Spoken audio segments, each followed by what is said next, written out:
안녕하십니까. 자, 이번 수업 시간부터 이제 할 내용은 이 행정학의 전체 내용 가운데 이제 가장 중요한 파트고, 또 이제 시험 문제도 많이 나오고, 대신 좀 공부하기는 좀 까다로운 내용이에요. 이제 행정학 이론이거든요. 이론. 그래서 이제 52페이지 제3절 현대 행정학이 어떻게 발달했느냐, 또 행정학 이론들은 어떤 것들이 있느냐, 이거에 관한 것들입니다. 이거는 이제 우리가 앞서서 첫 시간에 아마 좀 다뤘던 내용들일 거예요.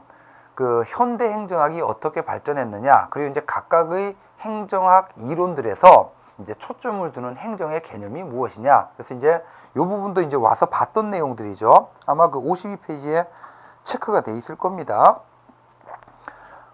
넘겨보시면 53페이지 이미 봤던 거 지금 다시 한번 보는 겁니다.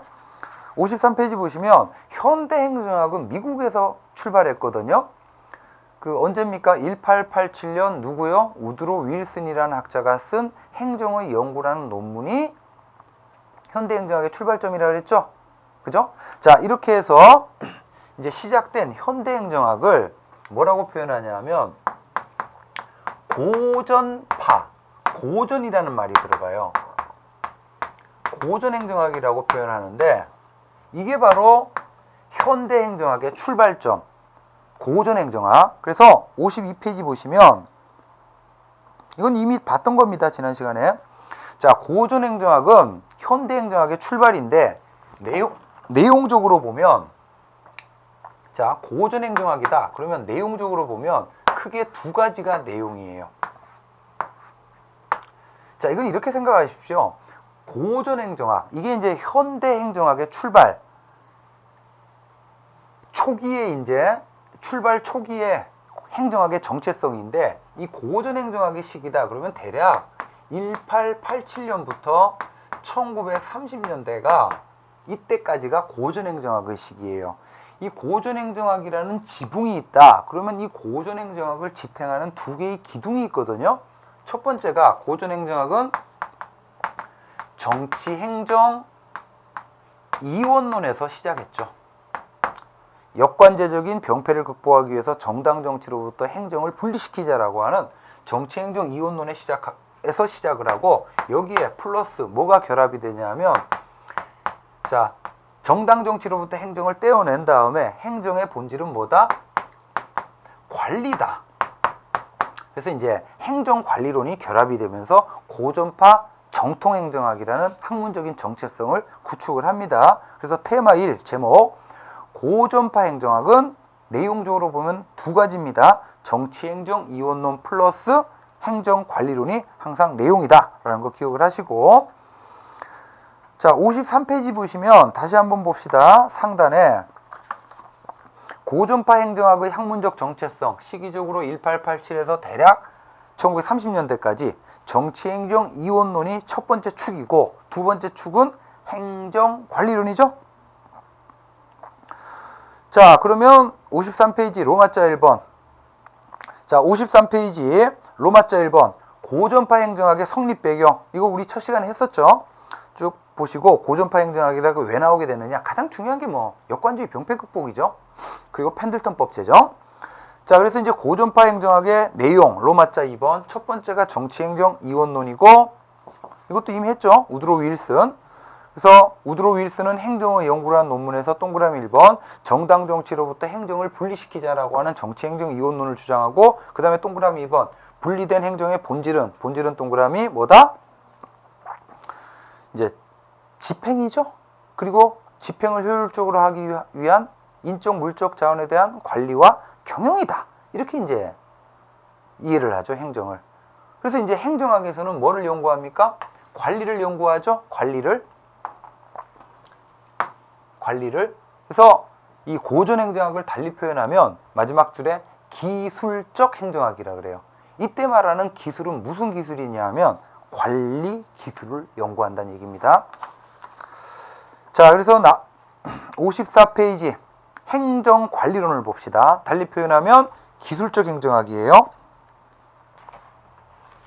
자, 지금 칠판을 다시 보시면요. 고전파 행정학의 학문적인 정체성은 정치행정 이원론에서 시작은 했고, 그 다음에 시작하고 뭐로 체계화됩니까? 행정의 본질은 관리다 라는 관리론으로 체계화돼요. 그러면 이 시기는 뭐 19세기 후반에서 20세기 초겠죠. 이 시기에 다시 행정의 본질은 관리죠. 그래서 관리를 연구하는데 이 시기에 관리에 관한 기술은 민간 기업에서 먼저 발달했어요. 그래서 이 민간 기업에서 발달한 이 관리 기술을 행정도 이제 본질이 관리니까 행정에 도입을 하게 돼요. 자, 이때 이 행정관리론의 내용으로 이제 두 가지를 볼 건데, 첫 번째가 과학적 관리론이라는 거예요. 과학적 관리론. 자, 이거는 이제 이 과학적 관리론이 바로 경영학의 출발이라고도 볼 수 있어요. 그래서 민간 기업에서 발달했던 이 시기, 20세기 초의 대표적인 관리론, 과학적 관리론. 자, 이 과학적 관리론의 토대하에 정부 조직이든 기업 조직이든, 여기서 말하는 조직은 정부 조직, 기업 조직을 모두 망라합니다. 조직은 본질이 뭐예요? 관리예요. 그래서 조직을 관리함에 있어서 적용되는 유일최선의 방법, 이거를 모색하게 돼요. 이거를 조직 원리론이라 그래. 다시 행정관리론은 내용적으로 보면 크게 과학적 관리론, 조직 원리론으로 구성이 되거든요. 자, 그래서 54페이지. 자, 먼저 보실 게 테일러의 과학적 관리론입니다. 이런 과학적 관리론이다 그러면 꼭 기억해야 될 사람이 누구냐면 테일러예요. 자, 테일러의 과학적 관리론. 테일러가 쓴 책의 이름, 과학적 관리의 재원리라는 거예요. 쉽게 말해서요, 과학적 관리를 하자는 거예요. 과학적 관리. 그럼 과학적 관리의 반대말은 뭐겠습니까? 비과학적 관리죠. 자, 여러분들 이제 이 과학적 관리의 재원리를 이제 쓴 게 언제냐면 1911년. 뭐 연도까지 알 필요는 없지만 대략 20세기 초가 과학적 관리론의 시기다. 이렇게 기억을 하세요. 여러분 이제 그 미국은요, 산업화가 늦었어요. 그래서 19세기 말부터 이제 본격적으로 막 산업화가 추진이 되는데, 그래서 여기저기 막 공장들이 만들어져서 이 공장이 굴러가는데, 이 미국은 이때까지만 하더라도 20세기 초기까지만 하더라도 이 산업화 초기 단계다 보니까 딱히 체계적인 관리가 이루어지지 못했던 상황이야. 그러니까 쉽게 말해서 막 주먹구구식 관리, 비과학적 관리를 했던 상황이에요. 근데 테일러라는 사람이 이렇게 봤더니, 야, 우리가 왜 이러지? 왜 이렇게 주먹구구식으로 조직을 운영하지? 현재 우리가 10명의 노동자를 투입을 해가지고 자동차를 만드는데 체계적으로 인적, 물적 자원을 관리만 한다면 하루에 10개를 만드는데 그게 아니라 20개, 30개를 만들 수 있을 텐데 해가지고 이제 테일러가 정립한 이론이 과학적 관리론입니다. 동그라미 1번 내용이 중요합니다. 테일러, 과학적 관리론의 의. 자, 54페이지 동그라미 1번이요. 상단에 과학적 관리론의 의. 자, 20세기 초 주먹구구식 관리를 했었죠. 이 주먹구구식 기업 경영의 합리화, 능률화가 목적이에요. 자, 과학적 관리론의 중요한 개념, 바로 타임 앤드 모션 스터디예요. 그래서 일단 줄치면서 좀 책 따라와 보세요. 동그라미 1번에 시간과 동작 연구와 같은 과학적인 관찰과 분석을 하자 이거야. 이걸 통해 다음에 끊으세요. 시간과 동작 연구와 같은 과학적인 관찰이나 분석을 해보면 계속해서 노동자들의 과업 수행에 관한 유일최선의 방법을 찾을 수가 있다는 거야. 이걸 규정함으로써 다음에 끊으세요. 조직의 기계적 능률을 극대화시키자. 이게 바로 과학적 관리론의 핵심적인 단어와 문장이에요. 자, 이걸 예로 한번 말씀드리면요. 여기 이제 자동차 공장이 있다라고 봅시다. 그러면 자동차가 만들어지는 생산 공정이 있겠죠. 그래서 맨 처음에 뭐 엔진을 만들고 그 다음에 차체를 제작하고 그 다음에 이게 끝나면 뭐 타이어를 부착을 한다. 자, 이게 이제 1년에 자동차가 만들어지는 공정인데 여기 이제 100명의 노동자가 자동차 공장에서 일을 해요. 그러면 과학적 관리론이 나오기 전에는 어땠냐 하면 주먹구구식이야. 막 100명의 노동자가 우르르 몰려가지고 엔진 제작 업무를 하고, 또 이게 끝나면 우르르 몰려가지고 차체 제작 업무를 하고, 이런 식이죠. 자, 여러분이 만약 자동차 공장의 사장님이라면 조직 관리를 이런 식으로 안 하죠. 여러분들 이제 오늘날 조직 관리에 관한 대표적인 원칙 중에 하나가 이런 게 있어요. 분업의 원리라는 게 있거든요. 분업의 원리. 자, 분업을 시키는 거야. 이 100명의 노동자 가운데 어떤 사람은 엔진에 대한 전문성과 지식이 있어요. 경력이 있어요. 그럼 어떻게 해요? 엔진 제작반에 배치시켜서 오직 어떤 업무만 하도록 하는 거예요? 엔진 제작 업무만 하도록 하는 거죠. 이게 바로 분업의 원리예요. 또 이 100명의 노동자 가운데 타이어에 대해서 지식이 있고 전문성이 있어. 그러면 얘는 어떻게 해요? 타이어 부착반에 배치를 시켜가지고 오직 어떤 업무만 하도록 하는 겁니까? 타이어 부착 업무만 하도록 하는 거예요. 이게 바로 분업의 원리야. 자, 그러면 타이어 부착반에 10명의 노동자가 이렇게 배치가 됐어요. 그러면 지금 이 10명의 노동자에게 조직이 부과한 공식적인 과업과 역할은 뭐예요? 바로 타이어 부착 업무를 하는 거죠. 여러분들 이제 미리 좀 보시면 이 시기요. 이 시기 19세기 말에서 1930년대까지 이 시기를요. 고전행정학의 시기라 그러는데, 이 고전행정학은 달리 표현하면 고전적인 조직이론이에요. 고전적인 조직이론. 그래서 나중에 조직이론 할 때 똑같이 반복이 될 건데, 이 시기 달리 표현하면 고전행정학이고 고전적 조직이론이거든요. 조직. 이 시기에 조직을 바라보는 중요한 관점이 있어요. 이걸 바로 뭐라 하면 기계적 조직관이라고 그래요. 조직을요, 메케닉, 하나의 거대한 기계장치로 인식을 해요. 그래서 이 고전행정학과 고전적 조직이론의 중요한 특징, 바로 기계적 조직관. 조직을 거대한 기계장치로 인식을 해요. 그래서 어떻게 하는 겁니까? 분업의 원리에 근거해서 거대한 기계장치인 조직의 설계도를 만드는 거예요. 그러면 거대한 기계장치 속에서 일하는 노동자는 뭐로 파악이 되겠어요? 기계의 부속품이 되는 거지. 그래서 설계도가, 여기 보세요. 분업의 원리에 근거해서 거대한 기계의 설계도를 만들었죠. 그런 다음에 이 설계도가 이 10명의 노동자들에게 부과한 공식적인 과업과 역할은 뭐예요? 바로 타이어 부착 업무죠. 자, 그런 다음에 이 10명의 노동자 가운데 대표적인 사람 A에 대해서 테일러가 타임 앤 모션 스터디를 해요.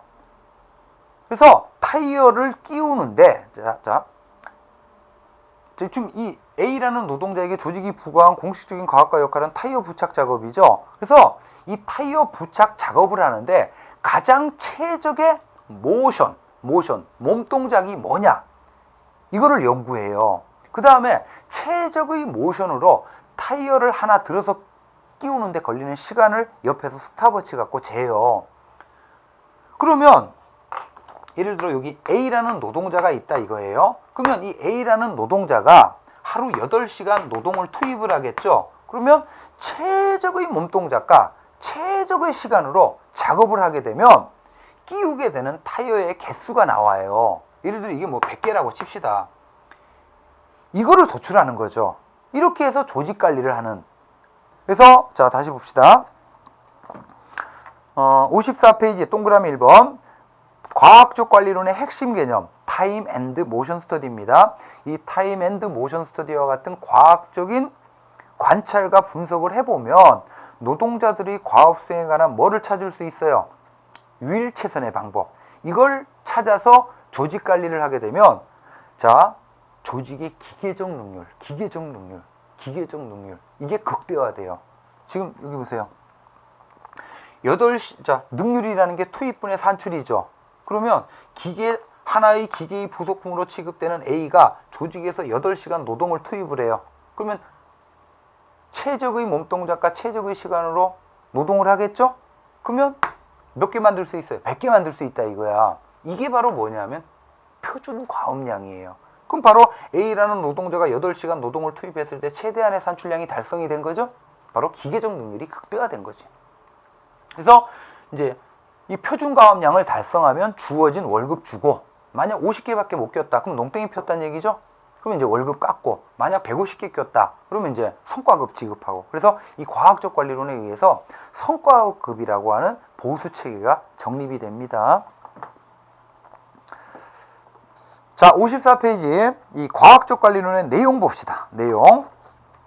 자, 동그라미 1번. 조직을 편성하고 관리하는 거는 주먹구구식으로 하면 안 되고 어떻게 해야 된다? 엄격한 과학적인 분석, 대표적으로 뭐예요? 타임 앤드 모션 스터디죠? 이걸 통한 유일최선의 방법을 찾아서 해야 된다. 자, 동그라미 2번. 조직관리는 줄치세요. 기계적 사고를 적용해서 철저하게 어떻게 해요? 공식화, 표준화 시킵니다. 거기다가 가로하시고 기계적 조직관 이렇게 써주세요. 기계적 조직관. 조직을 거대한 기계장치로 바라보는 관점이죠. 그 다음에 동그라미 3번. 조직 속의 인간은 기본적으로 기계의 부속품. 기계의 부속품으로서 인간은 어떤 존재로 가정을 하냐면 합리적 경제인이에요. 합리적 경제인은 경제적 이익의 극대화만을 추구하는 존재죠. 그럼 얘네들 일시키려면 어떻게 해야 돼요? 성과급과 같은 경제적인 요인을 제공해야 되겠죠. 동그라미 4번. 이렇게 함으로써 조직이 추구하는 이념은 뭐라 그랬어요? 투입에 대한 산출 비율의 극대화. 이름하여 기계적 능률이죠. 자, 그래서 이제 자, 1910년대는 미리 기억을 해두시면요, 이 조직 이론도 똑같습니다. 1910년대, 20년대는요, 이 과학적 관리론의 혁명의 시기야. 왜냐하면 이제 그 이전까지만 하더라도 주먹구구식 관리를 하다가 이 과학적 관리론이라는 체계화된 조직 관리론이 등장을 한 거거든요. 그래서 너나 할 것 없이 모든 기업들이, 미국의 모든 기업들이 이 테일러의 과학적 관리론을 채택하게 돼요.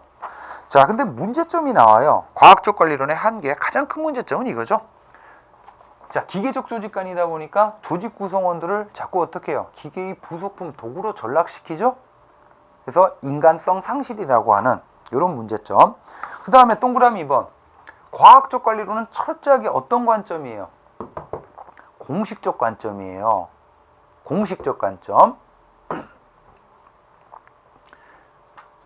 그래서 오직 조직을 공식적인 측면에서만 봐요. 근데 여러분, 조직은 거대한 기계장치이기도 하지만 누가 모여서 만드는 단위예요? 사람들이 모여서 만드는 단위거든요. 그래서 8시간 회사에서 공식적인 과업 역할 수행하는 것도 중요하지만 사람들이 8시간 동안 모여서 상사와 부하 간에, 동료 간에 인간관계가 형성이 되거든요.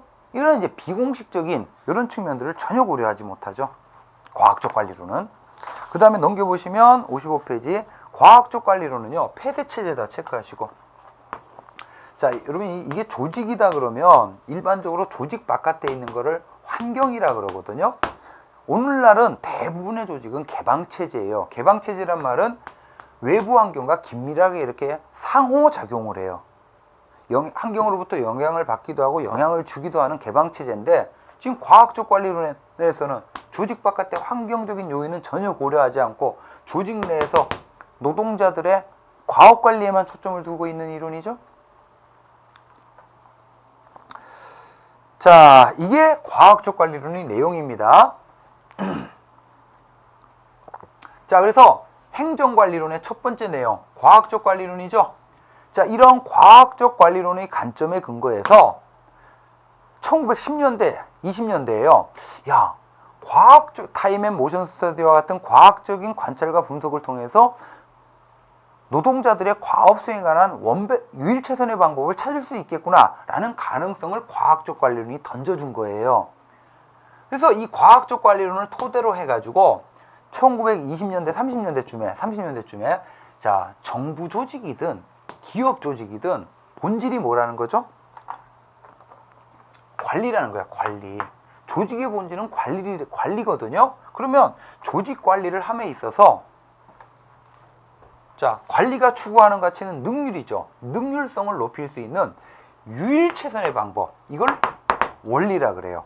앞으로 원리는 무슨 뜻이냐면 one best way입니다. 단 하나의 가장 좋은 방법을 찾을 수 있겠구나 라고 해서 등장한 이론이 조직 원리론이에요. 그래서 이제 이 조직 원리론 하면 대표적인 인물이 규릭하고 어윅이라는 학자인데, 이 규릭과 어윅은 자 정부 조직이든 기업 조직이든 본질은 관리고, 이 조직을 관리하면서 적용되는 유일최선의 방법, 원리를 이런 걸로 제시해요. 예를 들어 분업을 시켜야 된다. 분업의 원리. 분업된 단위를 어떻게 해야 돼요? 조정을 해줘야 되죠. 그래서 일반적으로 조정의 수단은 계층제거든요. 그래서 이제 분업의 원리와 조정 또는 계층제의 원리, 이런 원리들을 제시해요. 이 내용들은 조직이론에서 볼 겁니다. 왜? 이 자체가 뭐라 그랬어요? 고전적 조직이론이라 그랬죠? 그래서 이 내용들은 조직이론에서 보고 여기서는 개관만 할 겁니다. 그래서 양가로 2번 보시면 55페이지요. 3번에 조직관리론, 행정원리론이라고 돼요. 자, 의의 보세요. 동그라미 1번. 일단 정치행정이원론에 의거해서 행정의 본질을 관리로 규정을 했죠. 그런 다음에 고전파 행정학은 동그라미 하세요. 앞서 존재했던 과학적 관리론의 과학주의 신념에 근거해서 두 번째 줄 끝부분, 공조직이든 정부조직이든 사조직이든 기업조직이든 본질이 관리죠. 그래서 모두의 공통적으로 적용될 수 있는 관리상의 유일최선의 방법, 원리를 규명하려고 했어요. 그래서 양가로 2번 보시면 자, 행정관리론의 내용 크게 보면 분업의 원리, 조정의 원리예요. 자, 테일러 체크하시고, 학자들 다 기억하셔야 돼요. 윌로우비 체크하시고, 행정관리론, 원리론에서 가장 중요한 사람이 규릭과 어윅이에요. 규릭과 어윅. 이 규릭과 어윅이 1937년에 행정과학 논문집이라는 책을 썼는데, 이 논문집이 고전파 정통행정학, 정치행정이론과 행정관리론을 내용으로 하는 고전파 정통행정학을 집대성했다, 이런 평가를 받습니다. 그래서 이들은 이제 두 번째 줄, 일종의 보편적인 원리로 이런 원리들을 제시하죠. 명령, 통일, 통솔 범위, 분업, 조정, 이런 원리들을 제시합니다. 여기까지 보시고, 자, 이게 고전파 정통행정학인데요. 이 고전파 정통행정학이 시기가 19세기 말부터 1930년대까지라 그랬죠. 이 고전파 정통행정학이 이제 비판을 받아요. 비판을. 그래서 30년대, 40년대쯤에 이 비판을 받으면서 고전파 정통행정학이 무너지거든요. 자, 이 비판은 첫 번째 1930년대 정치행정 이원론을 비판하면서 1930년대 뭐가 나오냐면 정치행정 이론론이 나오죠. 우리 이건 이미 했던 겁니다. 그 다음에 고전파 정통행정학의 한 내용이 행정관리론, 행정원리론이죠. 이거를 누가 비판하냐 하면 사이몬이 비판을 해요. 그러면서 사이몬의 행태주의가 나와요. 그래서 이 사이몬은 특히 규릭과 어윅이 주장한 이 원리를 비판하는데, 그래서 55페이지 보세요. 55페이지. 자, 행정관리론에 대한 비판. 여기서는 누구를 기억하셔야 되냐면 사이몬. 그럼 이 사이몬은 어떤 사람입니까? 우리 과학으로서 행정학을 주장했죠. 과학은 뭐예요? 실증주의예요. 자, 근데 지금 규릭과 어윅이라는 학자가 자, 뭐를 주장했습니까? 원리를 주장했거든요. 원리. 이 원리가 one best way야. 이 one best way라는 말은 과학적이라는 말을 담고 있어요. 그래서 이 원리는 과학적인 원리인데 보편사당하다는 의미를 갖고 있으니까요. 근데 이제 진정한 의미의 과학은 실증주의거든요. 근데 사이몬이 이렇게 봤더니 규릭과 어윅이 자, 조직은 분업을 시켜야 된다, 계층제로 조정을 해야 된다, 이런 원리들을 주장했는데 이 원리들이 논리 실증주의적인 검증을 거쳐서 도출이 된 게 아니더라는 거야. 쉽게 말해서 규릭과 어윅이 이런 원리들을 자담하고 일어나서 조직은 분업을 해야 된다, 계층제로 조정을 해야 된다, 이런 원리들을 주장했다는 거예요. 그래서 사이몬이 보기에는 이러한 원리는 진정한 원리는 아니고 기껏해야 프라버브, 속담, 경언에 불과하다. 여러분, 우리 주변에 많은 속담들이 있죠. 예를 들어 아는 것이 힘이다. 아는 것이 힘이다라는 속담 맞죠? 하지만 그 속담이 논리실증주의적인 검증을 거쳐서 도출된 게 아니죠? 그러다 보니까 모르는 게 약이기도 하죠. 이런 모순의 문제도 생기더라는 거예요. 자, 결론적으로 말씀드리면 사이몬은 규리과 어휘기 주장한 이런 원리들이 과학적이었다는 거예요. 비과학적이었다는 얘기지. 그래서 55페이지 하단에요. 사이몬의 비판. 이런 원리들은 한 번도 과학적 검증을 거치지 않은 기껏해야 뭐에 불과합니까? 프라법에 불과합니다. 그래서 이런 원리들은 과학적이었다, 비과학적이었다? 비과학적이었다는 얘기죠. 자, 그래서 이제 다음 페이지 보시면, 자, 테마 2, 56페이지. 자, 이제는 고전파 행정학에 대한 반발입니다. 반발 동그라미 하세요. 그래서 고전파 행정학에 대한 반발, 이 두 가지예요. 자, 시기적으로는 언제입니까? 30년대, 40년대입니다. 30년대, 40년대. 첫 번째 먼저 뭐 나와요?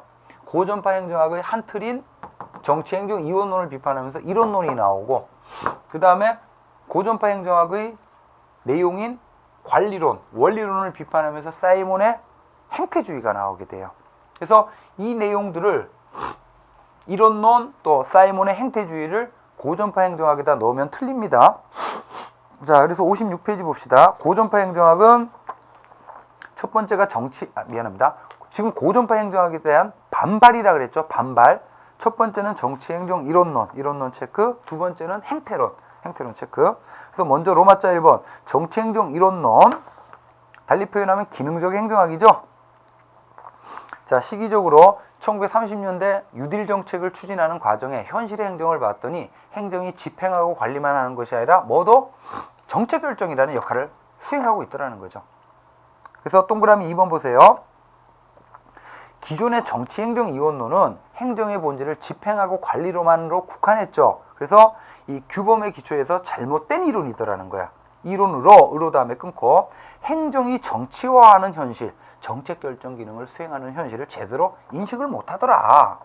이렇게 이제 주장을 하면서 행정의 정책 결정이라는 정치 기능을 인정하는 이론. 그래서 정치행정 이론론, 통치기능설이에요. 자, 통치기능설은 이미 했었는데 기억해야 될 사람 두 사람, 디목과 애플비 꼭 기억하라 그랬죠? 자, 하살표 보시면요. 동그라미 3번에 행정의 본질이 관리였을 때는 중요한 이념이 절약과 능률이에요. 하지만 정치행정 이론론 나오면서 행정의 본질로 정책 결정이 부각이 되고 있죠. 정책 결정. 그러면서 자, 절약과 능률이 약해되고, 여러분 정책 결정이라는 정치가 추구하는 기본적 가치는 민주성이죠. 민주성. 그래서 이제 절약과 능률이라는 이념이 약화되고 상대적으로 행정이 정책 결정 기능, 정치적인 역할을 하니까 행정을 어떻게 민주적으로 통제하고 이제 책임을 지울 것이냐, 요 민주성 가치, 요거를 디목이 사회적 능률이라 그래요. 사회적 능률. 자, 그 다음에 이제 로마자 2번. 이번에는 뭐 얘기입니까? 사이몬의 실증주의, 행태주의 얘기입니다. 그래서 사이몬은 정통 행정이론, 행정원리론에 대한 비판과 함께 행태론을 주장을 해요. 그래서 동그라미 2번. 자, 사이몬이 쓴 책의 이름 행정행태론 49년인데, 자, 동그라미 2번 56페이지에 이제 사이몬이 쓴 책의 이름 행정행태론이죠. 여기서 두 번째 줄 보세요. 자연과학의 연구 방법, 바로 실증주의를 도입해서 과학적인 행정학 연구가 이루어져야 된다 이거야. 그러면 자, 이미 했던 겁니다. 과학은, 실증주의는 가치는 다뤄요, 못 다뤄요? 못 다르죠. 그래서 이제 사현상 속에 내포되어 있는 가치와 사실을 나눈 다음에 오직 사실만 다뤄야 된다. 이렇게 이제 40년대 후반에 사이몬의 행태주의가 나오면서 이제는 50년대, 60년대 있죠. 50년대, 60년대는 행태주의가 지배했던 시기예요. 그래서 뭐 정치학, 행정학, 경영학, 경제학 할 것 없이 싸그리 다 과학이 되기 위해서 행태주의적인 연구를 합니다. 그래서 50년대는 행태주의가 사회과학을 지배했다. 자, 그래서 이번 수업은 여기까지 하고 마치도록 하겠습니다. 수고하셨습니다.